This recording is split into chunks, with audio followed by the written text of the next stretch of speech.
أعوذ بالله السميع العليم من الشيطان اللعين الرجيم. بسم الله الرحمن الرحيم. الحمد لله فاطر السماوات والأرض ثم الصلاة والسلام على نبي الأمي العربي المكي المدني القرشي ورسول الممجد والمصطفى الأمجد والمحمود الأحمد سيد المرسلين وخاتم النبيين ورحمة للعالمين سيدنا ونبينا وشفينا ومولانا أبا القاسم محمد. اللهم صل على محمد وآل محمد وآله وأهل بيته. أما بعد إنما يريد الله ليذهب عنكم الرجس أهل البيت ويطهركم تطهيرا. اللهم صل على محمد وآل محمد وعجل فرجه. فالذي ما صاحب الدعوة النبوية وسولة الهيدرية وإسمة الفاطمية وحلم الحسنية وشجاعة الحسينية وصبر السجادية وقاسان الباقرية والمعسر الجعفرية والعلوم الكاظمية والحجج الرضوية والجود التقوية والنقاوة النقوية والهيبة العسكرية والغيبة الإلهية الحجة القائم. اللهم صل على محمد وآل محمد وعجل فرجه. وقال الله تبارك وتعالى في كتاب المجيد والفرقان الحميد وقوله الحق بالحق. بسم الله الرحمن الرحيم. وكذلك نجزي المحسنين. درود پڑھیں محمد وعلى محمد. اللهم صل على محمد وآل محمد وعجل فرجه. ساری تعریفیں صرف اور صرف اللہ کے لیے جو سب سے اچھا ہے. اس سے بہتر ہمارے لیے کوئی اور سوچ نہیں سکتا چاہے وہ ماں ہی کیوں نہ ہو. ماں اپنی اولاد کے سب سے بہتر سوچتی ہے. پروردگار عالم ماں سے 70 ٹائمز زیادہ وہ پروردگار عالم اپنے بندوں کے لیے سوچتا ہے اور کرتا ہے. ہماری لائف میں ایک فیز ایسا آتا ہے جب ہمیں سب سے بری اپنی امی لگتی ہے. ایک یہ جیسی آتی ہے سب سے خراب. باقی سب کی امیاں بہت اچھی ہیں. ایک آپ ہے اس کی امی تو کچھ نہیں کہتی, آپ کو یہ لگی رہتی ہے میں یہ کر لوں میں وہ کر لوں. اب وہ اس گھر کی بات ہے, ان کی جو بھی فکر. کچھ مائیں پڑھائی پہ زور دیتی ہیں, کچھ مائیں بچوں کو کام سکھانے پہ زور دیتی ہیں, کچھ بات کو ان کا اپنا طریقہ. لیکن ایسا لگتا ہے ان بچوں کو کہ ہماری امی ہمارے کو فورس کر رہی ہیں, حالانکہ وہ کیا کر رہی ہوتی ہے, وہ آپ کو آپ کے فیوچر کے لیے سنوار رہی ہے. اب ماشاء اللہ جو بیٹیاں ہیں, آج جو مائیں ہیں وہ کل بیٹیاں تھیں, اور اس وقت انہیں جب آج بری لگتی تھی آج وہی اپنی بیٹیوں کے ساتھ کر رہی ہے. کیونکہ ایک سسٹم چلا آ رہا ہے کہ جس سے ہم محبت کرتے ہیں اس کو ہم دنیا میں سب سے اچھا دیکھنا چاہتے ہیں, اور اس کو سب سے اچھا بنانے کے لیے ہم اپنی ساری کوششیں کر لیتے ہیں. بینگ ایک انسان شاید ہم اس طرح نہیں سوچ سکتے, ہم اس طرح نہیں کر سکتے, لیکن اپنی بیسٹ آف دا بیسٹ ہم اپنی اولاد کو دیتے ہیں, چیزیں بھی تربیت بھی. تو جب ایک وہ اللہ کہ جس نے ہمیں پیدا کیا اور جو ماں سے 70 ٹائمز ہمیں زیادہ چاہتا ہے, تو وہ کبھی بھی ہمارے لیے برا نہیں سوچ سکتا, اچھا سوچے گا, اور جو کرے گا ہماری اچھائی کے لیے کرے گا. ہاں ہوتا ہی ہے کہ کبھی کبھی ہم جو ہے وہ اس کی بات کو سمجھتے نہیں ہیں اور اب تک کیے جاتے ہیں. کتاب نے ایک واقعہ بیان کیا حضرت لقمان کے بیٹے کا. لقمان کو آپ سب جانتے ہیں, ان کا ڈیفائن بھی نہیں کرنا ہمیں, بہت عقل مند آدمی تھے, بہت اچھے آدمی تھے, اللہ کی بنائی ہوئی چیزوں سے ہدایت حاصل کرتے تھے. جو بھی دیکھتے تھے درخت دیکھتے تھے, کہتے تھے درخت سے میں کیا سیکھ لوں, پہاڑ سے میں کیا سیکھ لوں, جانور سے میں کیا سیکھ لوں. تو انہوں نے حکمت جو ہے وہ جنگلوں میں اور صحراؤں میں گھوم کر حاصل کی, اور اتنے بڑے حکیم بن گئے. جیسے آج ہم مثال دیتے ہیں کہ بھائی اس کا علاج تو حکیم لقمان کے پاس بھی نہیں ہے, لیکن ہر چیز کا علاج ان کے پاس تھا. انہوں نے ایک کتاب لکھی تھی جس میں 4000 نسخے انہوں نے لکھے تھے بیسٹ لائف کے لیے, 4000. اور اس کے بعد انہوں نے اس کو خود ہی اس کو شارٹ لسٹ کیا تھا, تو پھر 400 پہ آ گئے تھے, اور پھر 400 کے بعد وہ 4 پہ آ گئے تھے. یہ 4 کام ایسے ہیں جو انسان کر لے تو کبھی ناکام نہیں ہو سکتا. اور ہم لوگ سوچے کہ ارے کسی کتاب وہ ہمیں مل جائے اور ہم اسے پڑھ لیں, ہمارے پاس اس سے بہتر کتاب موجود ہے. اور 4 نہیں، اللہ تعالیٰ نے صرف 3 میں بتا دیا، قل هو اللہ احد اللہ الصمد لم یلد ولم یولد ولم یکن لہ کفوا احد۔ صرف یہ جملے آپ کی سمجھ میں آ جائے گا تو پوری دنیا آپ کی سمجھ میں آ جائے گی، آپ کی لائف میں کوئی ناکامی نہیں رہے گی اور کامیابیاں ہی کامیابیاں ہوں گی۔ بس بتاتے چلوں رب کائنات کی محبت کو، اور اس کے بعد اپنے موضوع پر آتی ہوں کہ حضرت لقمان ایک دن اپنے بیٹے کے ساتھ جنگل میں گھوم رہے تھے اور چیزوں سے علم حاصل کر رہے تھے، وہ راستے میں کھو گئے۔ اب ان کو جنگل سے باہر نکلنے کا راستہ نہیں مل رہا، کہ لوگوں کو راستہ بتا رہے ہیں 4000 باتیں لکھ کے، خود آپ کو جنگل سے راستہ نہیں مل رہا ہے تو انسان نا، جب راستہ نہیں مل رہا تو گھومتے گھومتے جنگل میں 3 دن گزر گئے، دن بھی ہوا رات بھی ہوئی۔ رات میں ان کو نظر آیا کہ کہیں پر آگ جل رہی ہے، فائر ہوا ہے۔ تو ان کے بیٹے نے کہا کہ ابا آگ کا مطلب ہے کہ وہاں آبادی ہے، لوگ ہیں تبھی تو آگ جل رہی ہے، تو ایسا کرتے ہیں ہم لوگ تیزی سے چلتے ہیں اور جا کے ہم وہاں پہنچ جاتے ہیں، کچھ لوگ ہوں گے ان سے ہم راستہ پوچھ لیں گے ورنہ ان کے ساتھ ہی رہیں گے۔ انہوں نے کہا چلو۔ حضرت لقمان نے اپنے بیٹے سے کہا کہ بیٹا ارادہ کیا ہے تو پہلے بسم اللہ پڑھ لو، کہہ رہے ہو کہ وہاں تک جانا، ایک نیا کام شروع کر رہے ہو تو کہو بسم اللہ الرحمن الرحیم تاکہ کام ہمارے لیے آسان ہو جائے۔ بیٹے نے فوراً کہنا مان لیا، اگر کچھ ہے ہماری طرح پوچھا نہیں کیوں پڑھ لوں، کیا ہوگا، اس کے پڑھے بغیر چلوں گا تو کیا ہوگا، بسم اللہ پڑھ لی۔ بسم اللہ پڑھ کے ابھی بچے نے 3-4 قدم ہی آگے بڑھائے، اس کے پیر میں ایک کانٹا چبھ گیا، جنگل ہے کانٹا چبھ گیا، اندر تک گھس گیا اور خون بہنا شروع ہو گیا۔ ان کے ابا نے کہا بیٹا رک جاؤ کانٹا نکال دوں، کہا ابا کانٹا واٹا نکالنے کے چکر میں صبح ہو جائے گی اور آگ نہیں نظر آئے گی، پھر یعنی راستہ نظر نہیں آئے گا۔ سمجھ میں کیا آیا کہ جب انسان اپنی کوئی منزل کسی چیز کو بنا لیتا ہے تو پھر وہ چھوٹی چھوٹی تکلیفوں پر رکا نہیں کرتا کہ مجھے نیند آ رہی ہے، مجھے بھوک لگ رہی ہے، میں ریسٹ لیس ہو رہی ہوں، مجھے اسائنمنٹ کرنا ہے، بس ٹارگیٹ کر لیا کہ حسین کی مجلس میں جانا ہے تو جانا ہے، جیسے لقمان کے بیٹے نے کر لیا کہ ابا ہونے دے تکلیف میرے پیر میں تو ہمیں وہاں تک پہنچنا ہے، چلتے رہے۔ ان کے ابا نے خیر پکڑا کے کانٹا نکال دیا۔ تو ابا یہ بچہ کچھ بھی کہتا ہے اس کے بینیفٹ کے لیے کام کریں گے، کانٹا انہوں نے نکال دیا۔ اب اس بچے کے پیر میں سے خون نکلنا ہے، حالانکہ کہا یہ جاتا ہے کہ جو ہماری ہیل ہوتی ہے پیر کی سب سے جلدی بلیڈنگ وہاں پہ اسٹاپ ہوتی ہے، اور اس کا ایک بڑا پرانا واقعہ ہے، وہ انشاءاللہ کسی اور مجلس میں ہم آئیں گے، جو بنو ہاشم اور بنو امیہ کے دور کا وہ واقعہ ہے۔ تو کہتے ہیں اس بچے کے کانٹا انہوں نے نکال دیا، اس میں خون بہنا شروع ہوا۔ ابا نے کہا اب رک جاؤ، خون بہ رہا ہے، میں تمہیں پٹی باندھ دوں، ابا خون بہنے دیجیے، مجھے تو صاحب تک پہنچنا ہے رات ہی رات۔ اب اتنا خون بہا کہ وہ کہتے تھے کہ اوور بلیڈنگ کی وجہ سے وہ بے ہوش ہو گیا، بے ہوش ہو کے گر گیا۔ اب کیا کرے، ابا بیٹھ گئے سرانے۔ آنکھ تب کھلی جب صبح ہو گئی اور سورج اس کے چہرے پر پڑ گیا۔ تب میں نے ابا میں کہہ رہا تھا نا کہ اب سورج نکل گیا، اب آگے نظر نہیں آ رہی، اب راستہ کیسے ملے گا؟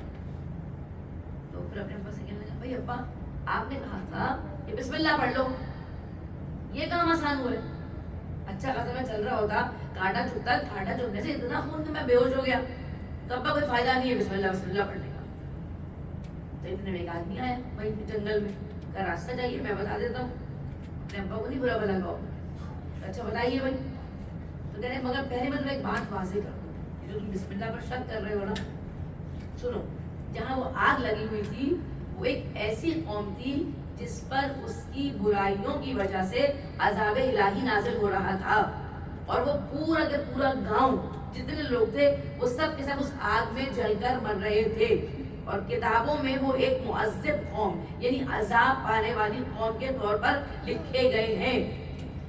تم اگر وہاں پہنچ جاتے تو تمہیں تمہارا رب، تم چونکہ بسم اللہ پڑھ چکے تھے اس لیے تمہیں عذاب والی قوم کے ساتھ جلا کر مارنا نہیں چاہتا، تمہاری اس بسم اللہ کی وجہ سے رب کائنات نے تمہارے پاؤں میں کانٹا چبھویا تاکہ تم رک جاؤ، تم وہیں رک جاتے تو اتنی بلیڈنگ نہ ہوتی، تمہارا خون اتنا بہایا کہ تم بے ہوش ہو جاؤ، صرف اس لیے کہ تمہیں وہاں پہنچ کر آگ میں جل کر بدنام قوم بنانے سے، بدنام قوم میں شامل ہونے سے بچا لے، اور یہ صرف اس لیے کہ تم نے اللہ کا کام لے کر نام سنا، یعنی اللہ اتنی محبت کرنے والا ہے کہ اب اگر اب سمجھ میں آ گیا کہ امی آئی اور انہوں نے آؤ دیکھا نہ تھا آپ کے ہاتھ میں مارا اور آپ نے سے فون چھین لیا، میں کہا یہ کیا طریقہ ہوا؟ کنورسیشن ہونی چاہیے، کچھ گفتگو ہونی چاہیے، بات چیت ہونی چاہیے، یہ کیا طریقہ ہے؟ مگر ماں کو پتا تھا کہ آپ اس فون میں کیا کر رہے ہیں، اور اس وقت جو چانٹا مارا گیا تھا وہ ہر اسی بات کا تھا کہ دوبارہ وہ کام نہ ہو، ورنہ اس سے زیادہ سیریورٹی کی طرف جایا جا سکتا ہے۔ چانٹا اور اس کے بعد ہاتھوں میں جو ڈفرینٹ چیزیں آ جاتی ہیں امیوں کے،